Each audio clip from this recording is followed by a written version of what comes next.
మంది భార్యల్ని కలిగి ఉండడం ఆ గ్రూప్ ప్రత్యేకత.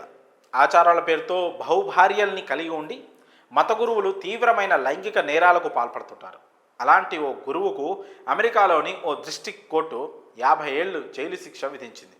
ఎక్కువ మంది భార్యలుంటే అంత పెద్ద శిక్ష వేస్తారా అని అనుకోవచ్చు.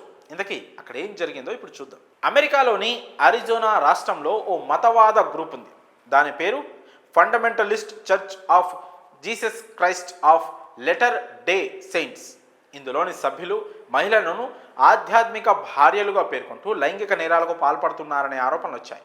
ఈ క్రమంలో శామ్యుల్ బాటే మ్యాన్ అనే వ్యక్తి ఆ ఫండమెంటలిస్ట్ గ్రూప్లో తనను తాను ప్రవక్తగా ప్రకటించుకున్నాడు. తన అనుచరులతో పలువురు మహిళలను రప్పించుకొని వారిని తన భార్యలుగా ప్రకటించాడు. అయితే ఆ రాష్ట్రంలోని చట్టాల ప్రకారం బహుభార్యత్వానికి చట్టబద్ధత లేదు. పలువురు మైనర్లతో సహా అనేక మంది మహిళలను ఆధ్యాత్మిక భార్యలుగా పేర్కొంటూ శామ్యుల్ బాటే మ్యాన్ లైంగిక నేరాలకు పాల్పడ్డాడు.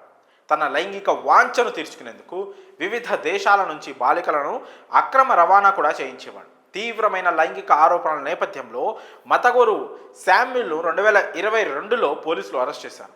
విచారణ జరుగుతున్నప్పుడు నిందితుడి ఇంట్లో 11 నుంచి 14 ఏళ్ల వయసున్న అనేక మంది బాలికలను పోలీసులు కనుగొన్నారు.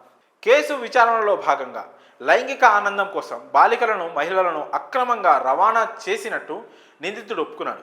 వారిలో కొందరిని కిడ్నాప్ చేసి అక్రమంగా నిర్బంధించినట్టు కూడా తేలింది. దీంతో న్యాయస్థానం ఆ కామాంధుడికి 50 ఏళ్లు జైలు శిక్ష విధిస్తూ తీర్పిచ్చింది. ఒక్కో బాధితురాలికి $1 మిలియన్ నష్టపరిహారం ఇవ్వాలని కోర్టు ఆదేశించింది. అంతేకాకుండా మతం ముసుగులో అడ్డంగా సంపాదించిన నిందితుడి ఆస్తులను జప్తు చేయాలని కోర్టు ఆదేశాలు జారీ చేసింది.